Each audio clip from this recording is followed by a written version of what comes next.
गर्मी इतनी थी कि सड़कें तवे की तरह जल रही थीं। लोग घरों में कैद थे और इंसान अपनी ही सांसों से हार रहा था। एक आदमी शहर में नया, जेब में छोटा सा प्याज और दिल में बड़ा सा अहंकार लेकर चल रहा था। वो मानता था, लू से प्याज नहीं बचाता।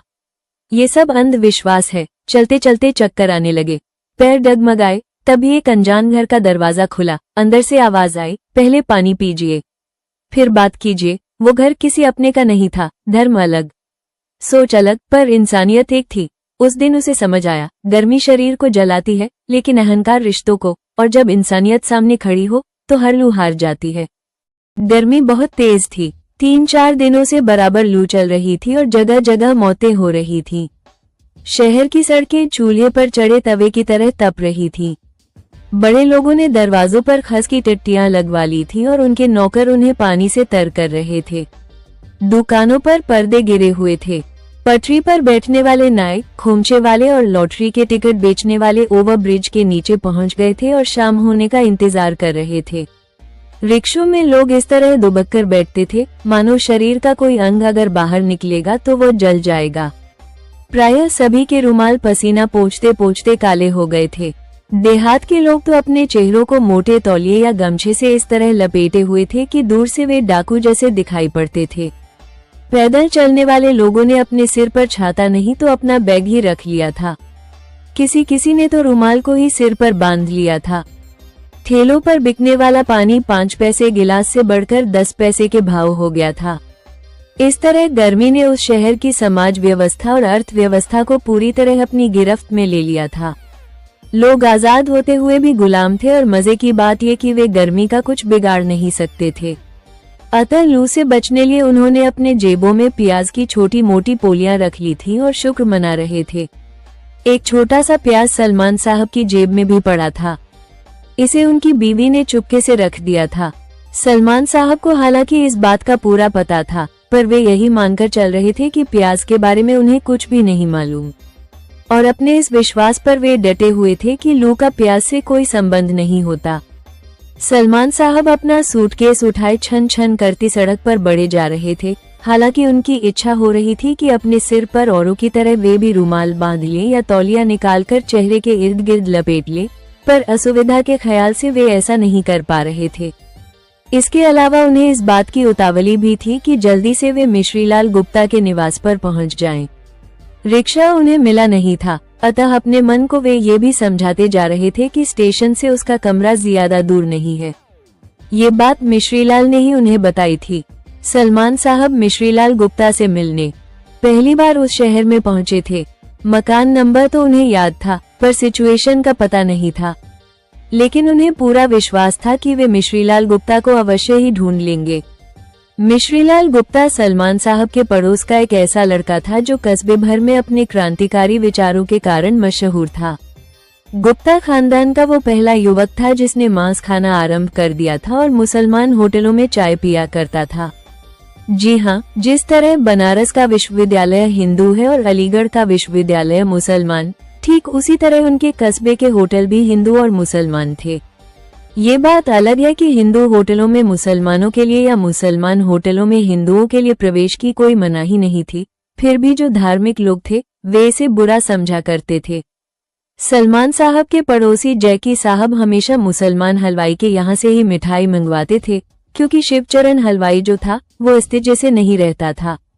उस कस्बे में उन दिनों एक ही स्कूल था और वहाँ सबको अनिवार्य रूप से संस्कृत पढ़नी पड़ती थी।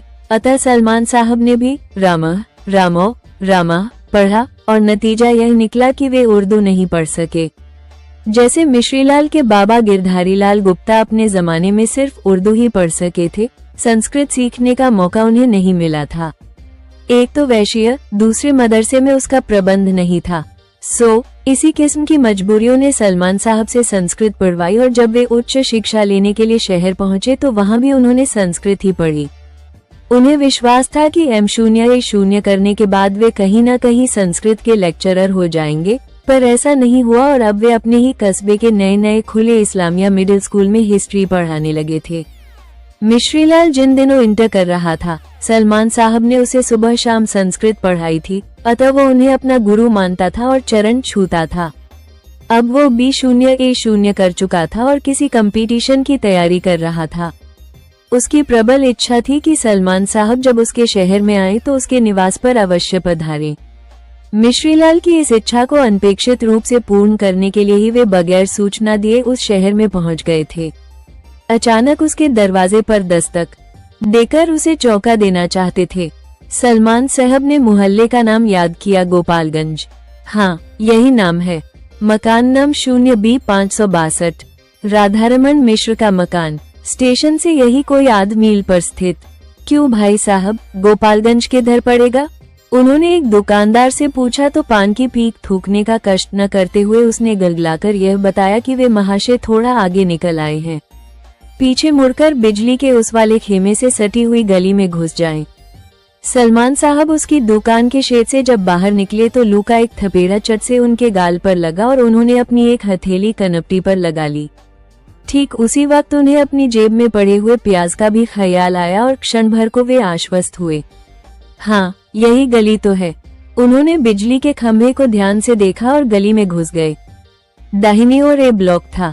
सलमान साहब ने सोचा कि बाईं ओर जरूर बी ब्लॉक होगा, पर उधर एच ब्लॉक था। वे और आगे बढ़े, शायद ए वाली साइड में ही आगे चलकर बी पड़े, लेकिन नहीं, जहां ए खत्म हुआ वहां से एम शुरू हो रहा था। बाईं ओर सी था। वे चकरा गए। कहाँ जाना है? एक सज्जन सड़क पर चारपाई निकालकर उसे पटक रहे थे और नीचे गिरे हुए खटमलों को मार रहे थे। उन्होंने उनकी बेचैनी को शायद भांप लिया था। सलमान साहब ने खुद अपने जूते से खटमल के एक बच्चे को मारा और पूछा, ये B562 किधर पड़ेगा? ओह, मिसिर जी का मकान पुराने गोपालगंज में है। आप इधर से चले जाइए और आगे चलकर मंदिर के पास से दाहिने मुड़ जाइएगा, वहां किसी से पूछ लीजिएगा। सलमान साहब ने उन्हें धन्यवाद दिया और चल पड़े। मंदिर के पास पहुंचकर जब वे दाहिनी ओर मुड़े तो उन्होंने देखा कि पीछे 4-5 भैंसें बंधी हैं और एक लड़की अपने बरामदे में खड़ी होकर दूर जा रहे चूड़ी वाले को बुला रही है। पुराना गोपालगंज क्या यही है? उन्होंने उस लड़की से ही जानकारी लेनी चाहिए, पर उसने उनकी ओर कोई ध्यान नहीं दिया।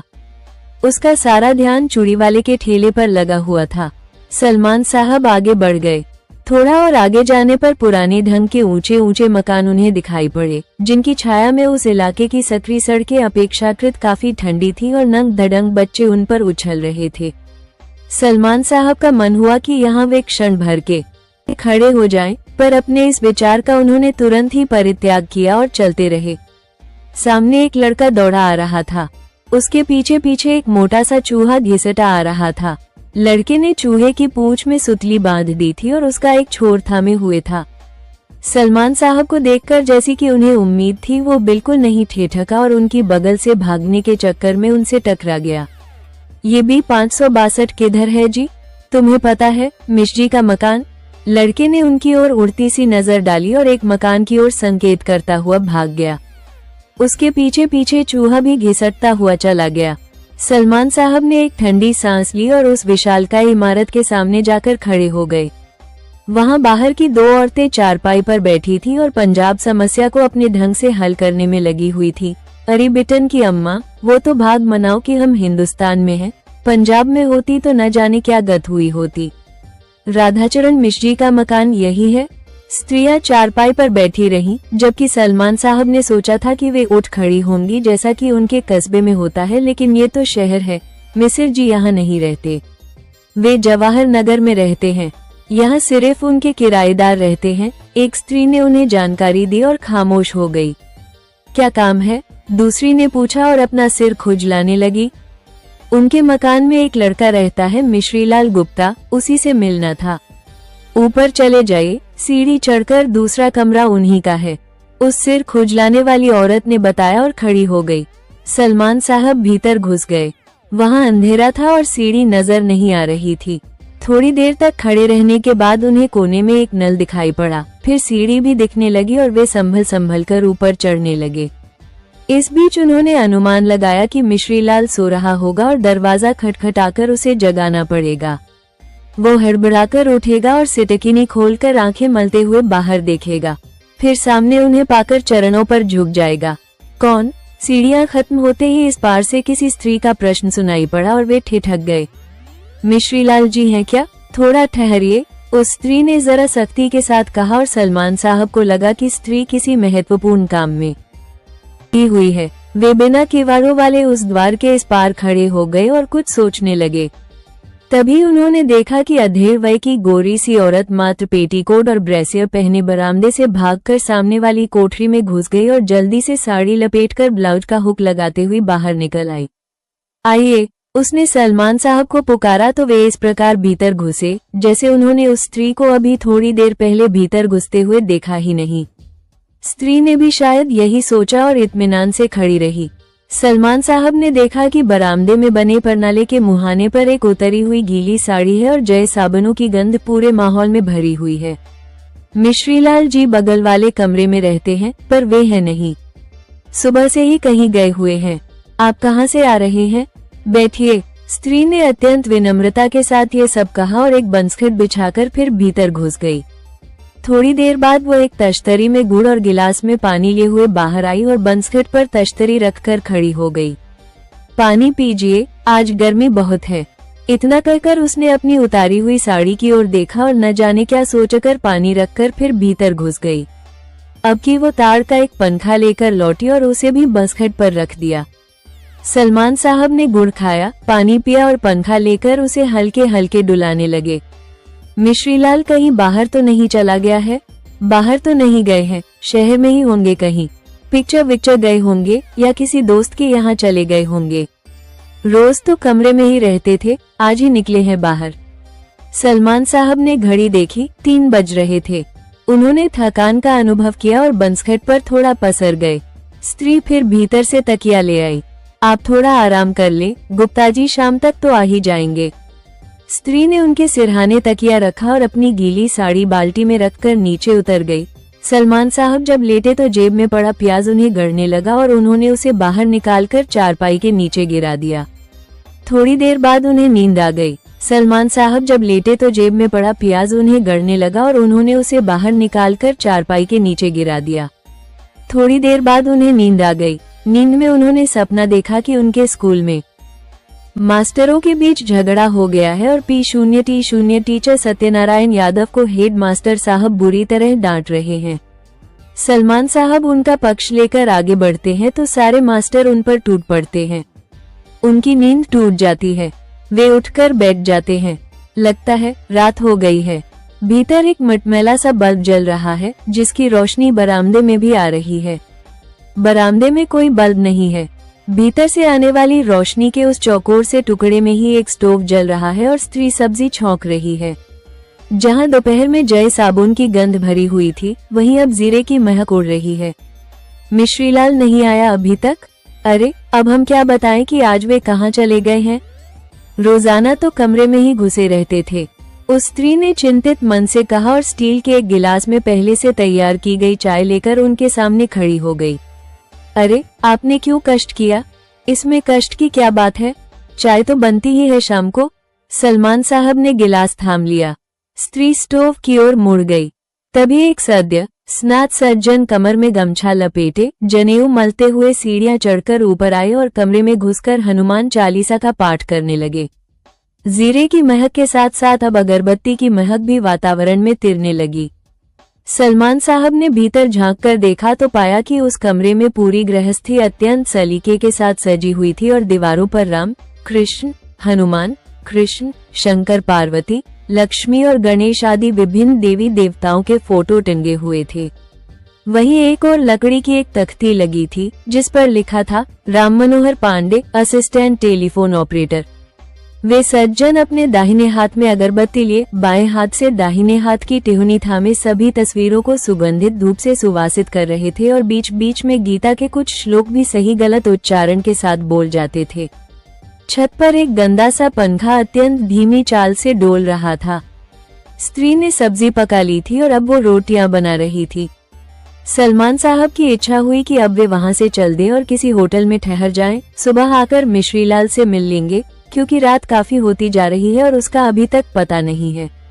वे खड़े हो गए। मैं अब चलता हूँ, कल सवेरे आकर मिल लूंगा। उन्होंने अपना बैग उठा लिया। कहाँ जाएंगे? स्त्री ने उनसे सीधा सवाल किया और पीछे मुड़कर उनकी ओर ताकने लगी। किसी होटल में रुकूंगा। क्यों भाई साहब, होटल में क्यों रुकिएगा, क्या यहाँ जगह नहीं है? खाना तैयार हो गया है, खा लीजिए और छत पर चलकर लेटिए, रात में गुप्ता जी आ ही जाएंगे। और अगर न भी आए तो सुबह चले जाइएगा, इस टाइम तो मैं आपको न जाने दूंगी। आइए, जूता वूता उतारिए और हाथ मुंह धोकर खाने बैठिए। नहीं भाभी जी, आप क्यों कष्ट उठाती हैं? उस स्त्री को अब भाभी कहने में कोई हर्ज नहीं लगा सलमान साहब को। कष्ट की क्या बात है, आइए खाना खाए। सलमान साहब विवश हो गए। उन्होंने जूते उतारे और हाथ मुंह धोकर खड़े हो गए। अब तक पांडे जी अपनी पूजा आराधना से खाली हो गए थे और भीतर बिछी चौकी पर बैठकर कुछ कागज पत्तर देख रहे थे। सलमान साहब को उनसे नमस्कार करने तक का मौका अभी नहीं मिला था। यह उन्हें बहुत खल रहा था, लेकिन अब इतनी देर बाद नमस्कार करने का कोई औचित्य भी नहीं था, इसलिए उन्होंने सीधे सीधे बात करने की कोशिश की। भाई साहब, आप भी उठिए। नहीं, आप खाइए, मैं थोड़ी देर बाद भोजन करूंगा। उन्होंने तनिक शुष्क स्वर में सलमान साहब को उत्तर दिया और बगैर उनकी ओर देखे अपने कागज पत्तर में उलझे रहे।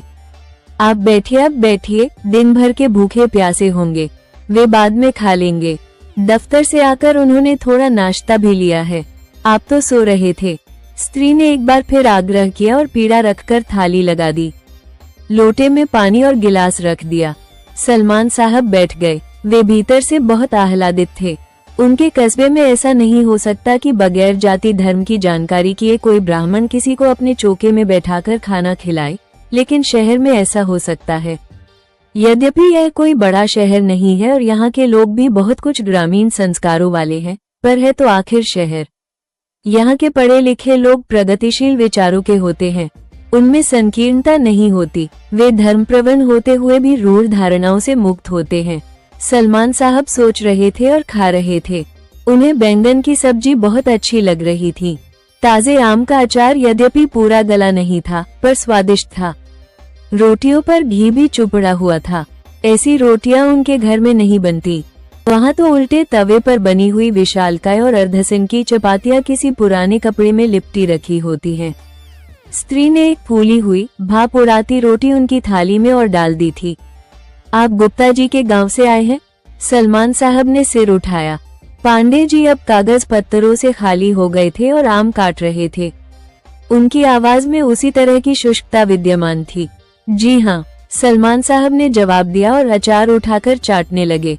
पांडे जी ने संकेत से पत्नी को भीतर बुलाया और आम की 3 फांकियां थमा दी। स्त्री ने उन्हें सलमान साहब की थाली में डाल दिया। आप उनके भाई हैं? फिर वही शुष्क स्वर। सलमान साहब को कोफ्त हुई। जी नहीं, वो मेरा शिष्य है। क्या आप अध्यापक हैं? जी हाँ। कहाँ पढ़ाते हैं? आप भी गुप्ता हैं? जी नहीं। ब्राह्मण हैं? नहीं, मैं मुसलमान हूँ, मेरा नाम मोहम्मद सलमान है। उन्होंने अपना पूरा परिचय दिया और रोटी के आखिरी टुकड़े में सब्जी लपेटने लगे। पांडे जी ने अपनी स्त्री की ओर आंखें उठाई तो पाया कि वो खुद उनकी ओर देख रही थी। ऐसा लगा कि दोनों ही एक दूसरे से कुछ कह रहे हैं, पर ठीक ठीक कह नहीं पा रहे हैं। सलमान साहब अगली रोटी का इंतजार कर रहे थे, लेकिन स्त्री स्टोव के पास से उठकर भीतर चली गई थी और कुछ ढूंढने लगी थी। सलमान साहब आम खाने लगे थे। स्त्री जब बाहर निकली तो उसके हाथ में कांच का एक गिलास था और आंखों में भय। उसने सलमान साहब की थाली के पास रखा स्टील का गिलास उठा लिया था और उसकी जगह कांच का गिलास रख दिया था। सलमान को याद आया कि अभी शाम को जिस गिलास में उन्होंने चाय पी थी, जिस थाली में वे खाना खा रहे थे, वो स्टील की ही थी। पल भर के लिए वे चिंतित हुए। फिर उन्होंने अपनी थाली उठाई और परनाले के पास जाकर बैठ गए। गुजना उठाया और अपनी थाली मांजने लगे। स्त्री ने थोड़ा सा पीछे मुड़कर उनकी ओर देखा, लेकिन फिर तुरंत बाद ही वो अपने काम में व्यस्त हो गई। मिश्रीलाल अभी तक नहीं आया था। कहानी अच्छी लगे तो चैनल को सब्सक्राइब जरूर करें और साथ ही एक लाइक और एक शेयर के साथ एक कमेंट जरूर करें।